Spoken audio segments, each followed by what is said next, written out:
Hello जय हिंद साथियों, कैसे हैं आप लोग। आई होप आप लोग ठीक होंगे। मैं सचिन एक बार फिर से स्वागत करता हूं आपके अपने यूट्यूब चैनल वनली प्रैक्टिस पर।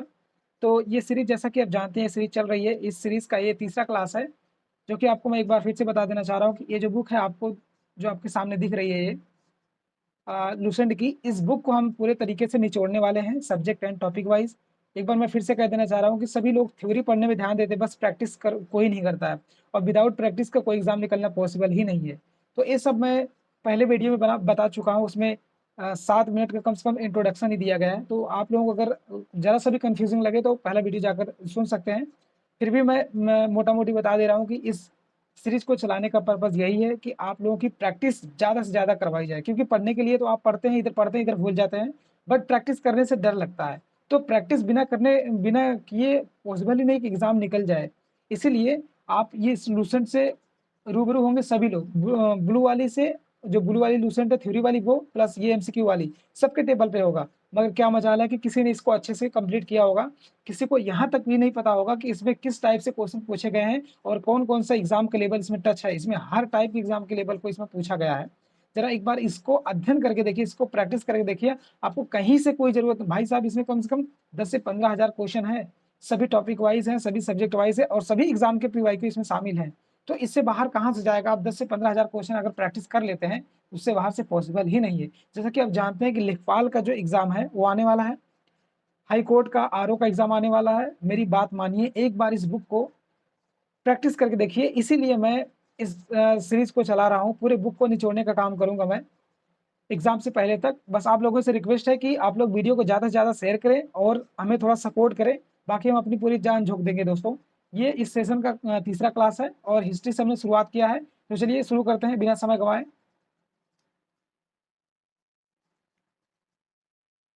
कितने पढ़ाई कर लें, जब तक हम प्रैक्टिस नहीं करेंगे, पॉसिबल ही नहीं है भाई कि कन्फ्यूज़िंग दूर हो, ठीक है? इसलिए आज आज का दूसरा टॉपिक है, इतिहास के स्रोत से आज का टॉपिक है, ठीक है? पिछला वाला जो 2 क्लास हुई हैं, कम से कम उसमें 50 क्वेश्चन होंगे, 45 से 50 क्वेश्चन होंगे, जो कि वो सामान्य पर्चा था हिस्ट्री का। मगर इसमें इसमें आपको इतिहास के स्रोत से रिलेटेड है, ठीक है? तो मैं टॉपिक वाइज़ और सब्जेक्ट वाइज़ सभी के टॉपिक में सभी के प्लेलिस्ट में बना करके चैनल पर मेंशन कर दूँगा, ताकि आपको खोजने की कोई ज़रूरत ना पड़े। आप सीधे यूट्यूब पे सर्च करिए ओनली प्रैक्टिस, और एक-एक वीडियो को आप एकदम से चटनी की तरह चाट जाइए, और एग्ज़ाम में मैं इसी बुक से प्रूफ दिखाऊँगा आप लोगों को, तब जाके आप लोगों की आँखों का पट्टा खुलेगा, ठीक है? तो चलिए शुरू करते हैं। कह रहा है कि बीते हुए युगों की घटना के संबंध में जानकारी देने का स्रोत को कहा जाता है। ये तो सबको पता है, क्या कहा जाता है दोस्तों? तो उसे कहते हैं ऐतिहासिक स्रोत कहा जाता है, ठीक है? टू द पॉइंट बात करेंगे दोस्तों, क्योंकि ये वन लाइनर है। और एक बात मैं फिर से बता देना चाह रहा हूँ कि जो आप लोग कहते हैं ना कि कंसेप्चुअल लाइन जो 2-3 लाइन में पूछ लेता है, तो आप लोग कहते हैं कंसेप्चुअल है, इसका बहुत इंपॉर्टेंस है, वो आप लोगों की गलतफ़हमी है। इसमें क्या किया है, जो वन लाइनर एमसीक्यू जो ये जो लूसेंट की बुक आपके सामने है, इसमें उसी 2 लाइनियों को तोड़ करके कम से कम 4 से 5 क्वेश्चन बना दिया है, ताकि आपको एक-एक चीज़ उसमें मेंशन हो जाए और एक-एक चीज़ पकड़ में आ जाती है, ठीक है? तो डेटा ही तो होता है कि जो कंसेप्चुअल में थोड़ा-सा डाल के इधर-उधर कर देता है और पूरे क्वेश्चन गलत हो जाते हैं। तो हमें इस बुक को पूरी तरीके से अध्ययन करना है। देखिए एग्ज़ाम में यही बुक से मैं दिखाऊँगा, इसी बुक से, तब आप लोग को शायद यकीन हो। ठीक है दोस्तों? आइए दूसरे क्वेश्चन पे चलते हैं। कह रहा है निम्नलिखित में से कौन-सा कथन सही है?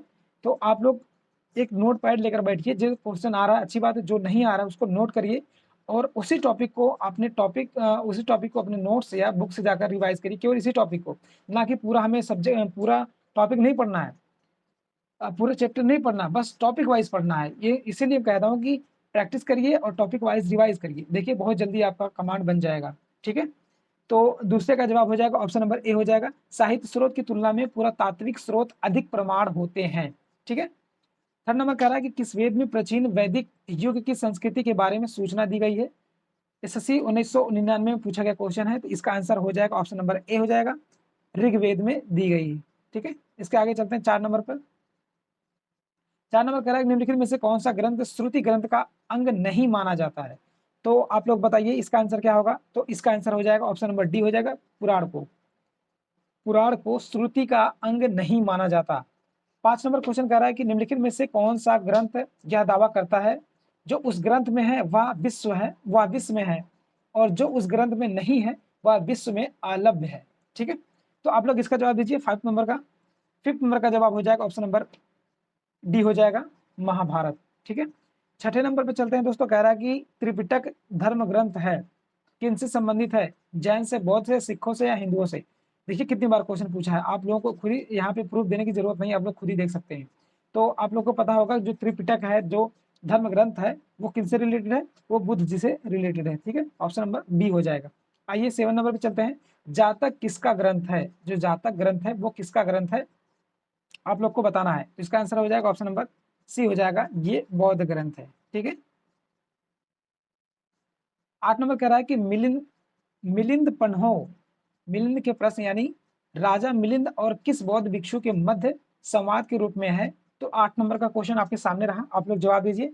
तो मैं आपको बता रहा हूं, इसका आंसर हो जाएगा ऑप्शन नंबर ए हो जाएगा, नागसेन हो जाएगा। ठीक है, तो हम जितने जल्दी से इसे टू द पॉइंट कवर करेंगे, उतनी जल्दी एग्जाम से पहले हम इस बुक को कवर कर पाएंगे, क्योंकि 10 से 15 हज़ार क्वेश्चन को कवर करना मामूली बात नहीं है दोस्तों। ठीक है, एक बार कवर हो जाए और आप लोग इसे मल्टीपल बार रिवाइज करिए, क्योंकि जब मल्टीपल बार रिवाइज करेंगे तो बार बार रिवाइज करने से आपके कॉन्शियस माइंड में बैठ जाएगा, तो आपसे गलत होने की संभावना बिल्कुल भी नहीं रहेगी। ठीक है, तो 9वें नंबर का क्वेश्चन कह रहा है कि निम्नलिखित में से किसकी तुलना मैकियावेली के प्रिंस से की जा सकती है? तो आइए देखते हैं इसका आंसर क्या होगा। तो इसका आंसर हो जाएगा ऑप्शन नंबर बी हो जाएगा, कौटिल्य का अर्थशास्त्र। यूपी पीसीएस 1994 में पूछा गया क्वेश्चन है। नेक्स्ट क्वेश्चन कह रहा है कौटिल्य के अर्थशास्त्र में किस पहलू पर प्रकाश डाला गया है? तो बीपीएससी 2002 में पूछा गया क्वेश्चन है। तो इसका आंसर हो जाएगा ऑप्शन नंबर बी हो जाएगा, राजनीतिक पहलू पे डाला गया है। बहुत लोग गलत कर देते हैं कि कौटिल्य जब अर्थशास्त्र की बात आती है तो सीधे चले जाते हैं, वो आर्थिक पे चले जाते हैं।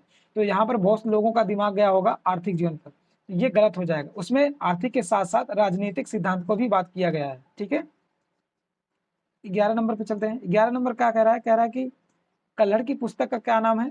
तो ये आपको सबको पता है और बीपीएससी 2011 में पूछा गया क्वेश्चन है। तो इसका आंसर हो जाएगा ऑप्शन नंबर डी हो जाएगा, 11 का ऑप्शन नंबर डी हो जाएगा, राजतरंगड़ी। ठीक है, 12 नंबर कह रहा है कि अष्टाध्यायी किसके द्वारा लिखी गई है? जो अष्टाध्यायी है दोस्तों, वो किसके द्वारा लिखी गई है? वेद व्यास, पाणिनि, सुखदेव या वाल्मीकि? झारखंड पीसीएस 2011 में पूछा गया क्वेश्चन है। तो इसका आंसर हो जाएगा ऑप्शन नंबर बी हो जाएगा, ये पाणिनि द्वारा अष्टाध्यायी लिखी गई है। ठीक है, आइए 13 नंबर पे चलते हैं। 13 नंबर कह रहा है कि महाभाष्य के रचनाकार का नाम बताइए। जो महाभाष्य है उसके रचनाकार का नाम हमें बताना है। तो क्या होगा दोस्तों? कौटिल्य, पतंजलि और कालिदास भारवी। तो इसका आंसर हो जाएगा ऑप्शन नंबर बी हो जाएगा, पतंजलि हो जाएगा। ठीक है, आइए 14 नंबर पे चलते हैं। कालिदास द्वारा रचित मालविक मालविकनामिक मालविकानिंग मित्र नाटक का नायक था, कौन था दोस्तों?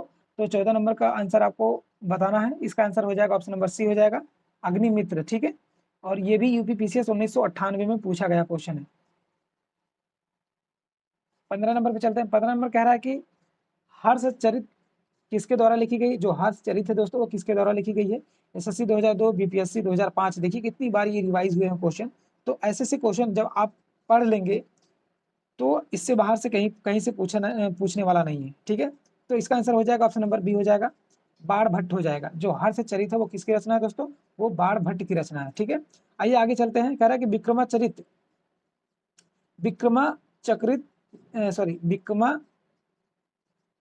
विक्रमांक चरित के रचनाकार का नाम बताना है। तो आप लोग इसका जवाब दीजिए। 16 नंबर का जवाब क्या होगा दोस्तों? इसका आंसर हो जाएगा ऑप्शन नंबर बी हो जाएगा, बिल्लर जी है। ठीक है, 17 नंबर कह रहा है कि चंद्रबरदाई द्वारा रचित ग्रंथ का नाम बताइए। जो चंद्रबरदाई द्वारा रचित ग्रंथ है दोस्तों, उसका नाम क्या है? तो 17 नंबर का जवाब हो जाएगा ऑप्शन नंबर ए हो जाएगा, पृथ्वीराज रासो। चंद्रबरदाई द्वारा रचित पुस्तक, बार बार क्वेश्चन पूछे गए दोस्तों। आप लोग अगर पढ़े होंगे, पीवाईक्यू देखे होंगे, तो आपको अच्छी तरीके से रिकॉल हो रहा होगा। ठीक है, तो इसका आंसर हो जाएगा पृथ्वीराज रासो। आइए 18 नंबर पे चलते हैं। 18 नंबर कह रहा है निम्नलिखित में से कौन सा सिकंदर के साथ भारत आने वाला इतिहासकार नहीं है? बहुत बार पीसीएस में रिपीट हुआ है दोस्तों। तो इसका जवाब क्या होगा दोस्तों? इसका जवाब हो जाएगा ऑप्शन नंबर डी हो जाएगा, हेरोडोटस। ठीक है, 19 नंबर क्या कह रहा है? निम्नलिखित में से किस विदेशी यात्री ने भारत का दौरा सबसे पहले किया था? तो आपको जवाब देना है। एसएससी 2002 में पूछा गया क्वेश्चन है। तो आप बताइए कि विदेशी यात्री में भारत का सबसे पहले दौरा किसने किया था? 19 नंबर का जवाब क्या होगा दोस्तों? इसका आंसर हो जाएगा ऑप्शन नंबर ए हो जाएगा, मेगास्थनीज ने सबसे पहले विदेशी यात्रियों के दौरे के बदले में माना जाता है, जो कि सबसे पहले मेगास्थनीज भारत आया था। ठीक है, आइए आगे देखते हैं। मेगास्थनीज की पुस्तक का नाम क्या है दोस्तों? अर्थशास्त्र, ऋग्वेदिक या पुराण या इंडिका। 2005 बीपीएससी 2005 में पूछा गया क्वेश्चन। आई होप ये क्वेश्चन आप लोगों को आना चाहिए, क्योंकि बार बार ये पूछा गया क्वेश्चन है। तो इसका आंसर हो जाएगा ऑप्शन नंबर डी हो जाएगा, इंडिका। मेगास्थनीज की पुस्तक का नाम क्या है दोस्तों? इंडिका नाम है। ठीक है, 21 नंबर पे चलते हैं। 21 नंबर कह रहा है कि जियोग्राफिया की रचना किसने की है या किसने की थी? तो इसका आंसर आप लोग बताइए क्या होगा दोस्तों? इसका आंसर हो जाएगा ऑप्शन नंबर सी हो जाएगा, स्ट्रेबो। किसने किया था दोस्तों? जियोग्राफिया का रचना किसने किया था? इस स्ट्रेबो। ठीक है, आइए अगले पे चलते हैं।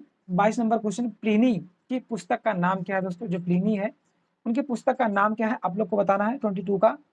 तो इसका आंसर हो जाएगा ऑप्शन नंबर बी हो जाएगा, नेचुरलिस हिस्टोरिया। ठीक है, आइए इसके आगे चलते हैं। 23 नंबर पर दोस्तों, अगर वीडियो अच्छा लगे तो प्लीज कमेंट जरूर करना और वीडियो को ज्यादा से ज्यादा शेयर करना, ताकि हर मेरे भाई बहन के पास पहुंचे जो प्रैक्टिस से डरते हैं। ठीक है, 23 नंबर कह रहा है कि पेरीप्लस ऑफ एरिथियस Erythraean Periplus of Erythraean Sea की रचना किसने की है या किसने की थी? तो 23 नंबर का जवाब क्या होगा दोस्तों? आइए जानते हैं। तो इसका आंसर हो जाएगा ऑप्शन नंबर डी हो जाएगा, अज्ञातनामा यूनानी लेखक ने किया था। ठीक है, उसके बाद अगला क्वेश्चन कह रहा है कि फयान कहाँ का निवासी था? जो फयान था दोस्तों वो कहाँ से आया था, कहाँ का निवासी था? आरआरबी 2004 में पूछा गया क्वेश्चन है। तो इसका आंसर हो जाएगा ऑप्शन नंबर सी हो जाएगा, वो चीनी यात्री था। ठीक है दोस्तों, वो कौन सा यात्री था? चीनी यात्री था। आइए उसके समक्ष में एक और क्वेश्चन देख लेते हैं जो कि उन्हीं से रिलेटेड है। तो फैयान किसके शासन काल में भारत आया था दोस्तों? पहला क्वेश्चन तो ये था कि कहाँ से आया था, और दूसरा क्वेश्चन है किस शासन काल में आया था। अब इस बात को थोड़ा समझने, इसी को कहते हैं पैटर्न को समझना। जैसे तो फैयान कहाँ से आया था या कहाँ का निवासी था, उसको हमने जान लिया चीन का। अब फैयान किसके शासन काल में आया था, टॉपिक तो वही है, मगर पूछने का पैटर्न जरा देखिए। इसमें पूछा है कि शासन किसके शासन काल में आया था, वो भी किस को एग्जाम में पूछा गया है दोस्तों? एनडीए 2003 में पूछा गया। एनडीए के क्वेश्चन में, जो कि अपने आप में बहुत बड़ा एग्जाम होता है, जैसे यूपीएससी वगैरह सब एग्जाम्स होते हैं, वैसे एनडीए नाम का भी एक एग्जाम होता है, जो कि अपने आप में बहुत बड़ा एग्जाम होता है। तो टॉपिक तो वही है ना, पूछने की प्रवृत्ति अलग अलग है, इसलिए प्रैक्टिस बहुत ज्यादा जरूरी है। आपको प्रैक्टिस करने से हर अलग एंगल के जो क्वेश्चन पूछे जाते हैं ना, वो समझ आपको विकसित होगी, तब आपको क्वेश्चन करने में कोई तकलीफ, कोई परेशानी नहीं होगी। ठीक है दोस्तों, तो 25 नंबर का जवाब दीजिए। 25 नंबर का जवाब हो जाएगा ऑप्शन नंबर सी हो, सॉरी डी हो जाएगा, चंद्रगुप्त द्वितीय। इसका आंसर हो जाएगा दोस्तों चंद्रगुप्त द्वितीय। आइए 26 पे चलते हैं। हर्षवर्धन के समय में कौन सा चीनी यात्री भारत आया था? एसएससी 2001 में, आरआरबी 2004 में पूछा गया क्वेश्चन है।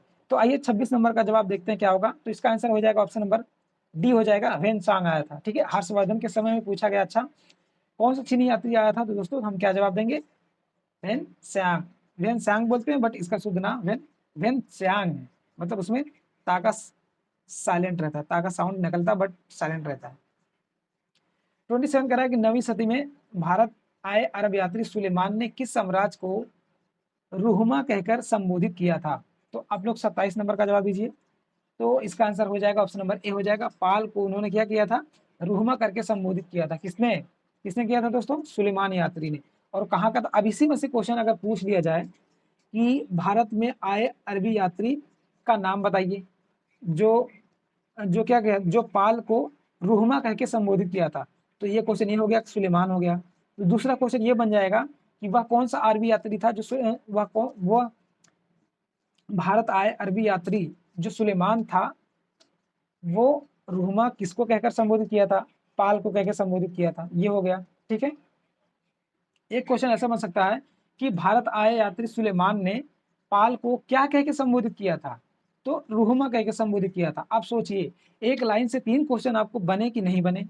बने ना, तो पैटर्न को ऐसे पकड़ा जाता है। ठीक है, आइए 28 पे चलते हैं। कह रहा है कि अल बरूनी किसके शासन काल में इतिहासकार था? तो देखिए, आप क्वेश्चन पूछने की झड़ी लग गई मेरे भाई। देखो, आरआरबी झारखंड पीसीएस 2010, 2005, 2004। ठीक है, तो 28 नंबर का जवाब क्या होगा दोस्तों? आइए देखते हैं। 28 नंबर का जवाब हो जाएगा ऑप्शन नंबर ए हो जाएगा, अलबरूनी जो था वो महमूद गजनवी के शासन काल में आया था। किसके शासन काल में आया था दोस्तों? महमूद गजनवी के शासन काल में आया था। ठीक है, 29 कह रहा है कि यात्री इब्न बतूता कहाँ से आया था? ये सब क्वेश्चन बहुत बार पूछे जाते हैं, हम इतनी बार पढ़ते हैं उसके बाद भी हमें समझ में नहीं आता कि कौन फलाना किसके शासनकाल में आया था और कहाँ से आया था। ठीक है, इसलिए प्रैक्टिस बहुत जरूरी है। प्रैक्टिस करने से क्या होता है कि आपको पैटर्न समझ में आता है और एक बार गलत होने के बाद दोबारा क्वेश्चन गलत होने की संभावना ना के बराबर हो जाती है। तो इब्न बतूता कहाँ से आया था दोस्तों? 29 नंबर का जवाब होगा क्या? आंसर होगा इसका ऑप्शन नंबर ए हो जाएगा। ये मोरक्को से आया था। कहाँ से आया था दोस्तों? मोरक्को से आया था। आइए आगे चलते हैं 30 नंबर क्वेश्चन पर। 30 नंबर कह रहा है कि दक्षिण अफ्रीका यात्री इब्न बतूता किसके शासनकाल में आया था? तो आप लोग बताइए ये किसके शासनकाल में आया था? तो दोस्तों ये आया था मोहम्मद बिन तुगलक के शासनकाल में आया था। ठीक है, 31 नंबर कह रहा है कि फारस के सुल्तान मिर्जा शाहरुख के राजदूत अब्दुल रज्जाक 1443 से 44 तक ने किस विजय सम्राट के शासनकाल में विजयनगर की यात्रा की? तो आप लोग 31 नंबर का जवाब दीजिए दोस्तों। इसका आंसर हो जाएगा ऑप्शन नंबर बी हो जाएगा। देवराय द्वितीय के शासनकाल में क्या किया था? यात्रा किया था। फिर कौन किया था दोस्तों? अब्दुल रज्जाक विजयनगर के सम्राट के शासनकाल में विजय की यात्रा किया था। ठीक है, 32 पे चलते हैं। कह रहा है कि भारतीय पुरातत्व सर्वेक्षण की स्थापना कब हुई थी? जो भारतीय पुरातात्विक सर्वेक्षण है दोस्तों, इसकी स्थापना कब हुई थी? तो आइए देखते हैं इसका जवाब क्या हो जाएगा। इसका जवाब हो जाएगा ऑप्शन नंबर डी हो जाएगा 1861 में। ठीक है, भारतीय पुरातत्व सर्वेक्षण की स्थापना 1861 में किया गया है। आपको घोर के पी जाना है इसको दोस्तों, इससे बाहर से कहीं पूछे जाने वाला नहीं है। बस पूछता वहीं से घुमा फिरा करके, बस आप लोगों को प्रैक्टिस करने की जरूरत है। जब प्रैक्टिस हो जाएगा तो समझने की समझने जो क्वेश्चन समझने की ना आपकी समझ विकसित हो जाएगी। ठीक है, आइए आगे देखते हैं। 33 कह रहा है कि भारतीय पुरातत्व का जनक 33 कह रहा है कि भारतीय पुरातत्व का जनक किसे कहा जाता है? तो आप लोग 33 का जवाब दीजिए। इसका आंसर हो जाएगा ऑप्शन नंबर ए हो जाएगा। अलेक्जेंडर कनिंगम को कहा जाता है पुरातात्विक का जनक। पुरातत्व का जनक किसे कहा जाता है? अलेक्जेंडर कनिंगम को कहा जाता है। उसके बाद कह रहा है कि 34 कह रहा है कि निम्नलिखित विद्वानों में हड़प्पा सभ्यता का सर्वप्रथम खोजकर्ता कौन है? तो ये सबको पता होगा। SSC 1999 में पूछा गया था दोस्तों। तो इसका आंसर हो जाएगा ऑप्शन नंबर डी हो जाएगा। दयाराम साहनी जी ने खोजा गया। आइए आगे देखते, कह रहा है कि हड़प्पा सभ्यता की खोज किस वर्ष हुई थी? तो इसका आंसर हो जाएगा, ये तो गलत नहीं होना चाहिए, ऑप्शन नंबर बी हो जाएगा 1921 में हो जाएगा। SSC 2000 पूछा गया, 4 में पूछा गया क्वेश्चन। मैं आपसे यकीन दिलाता हूँ कि जितने क्वेश्चन पूछे गए हैं कोई ना कोई एग्जाम में आपको जरूर देखने को मिलेगा। रैंडमली मैं नहीं कह रहा हूँ, ये आप खुद प्रूफ देख सकते हैं आपके सामने। तो दोस्तों आज के सेशन में यही, बस हम कम से कम 35 से 40 इसी के दरमियान हम क्वेश्चन रखेंगे, क्योंकि जब वीडियो ना ज़्यादा लंबा हो ना ज़्यादा छोटा हो, मध्यम वर्ग हो। जैसे बुद्ध जी ने कहा था कि मध्यम मार्ग को अपनाओ, ना ज़्यादा आपको दिक्कत होगी ना ज़्यादा आपको परेशान होने की जरूरत होगी। ठीक है, तो हम कम से कम 30 से 35 कभी 40 ऐसे करके क्वेश्चन को हम लेके चलेंगे और बहुत जल्द हम इस बुक को कंप्लीट कर लेंगे दोस्तों। और एक बार यकीन मानिए, आप वीडियो को देखिए और अच्छे से इसको रिवाइज करिए। आप खुद कॉन्फिडेंस में आएंगे कि हाँ, मैं पहले किस तरीके से पढ़ रहा था, अब किस तरीके से पढ़ रहा हूँ। पढ़ने का तरीका, मेहनत तो वही लगती है, बट अप्रोच थोड़ा चेंज करिए, तभी जाकर रिजल्ट में निखार आएगा दोस्तों। ठीक है दोस्तों, तो आज के सेशन को यहीं समाप्त करते हैं। कल फिर से मिलते हैं अगले सेशन में। तब तक के लिए जय हिंद, वंदे मातरम।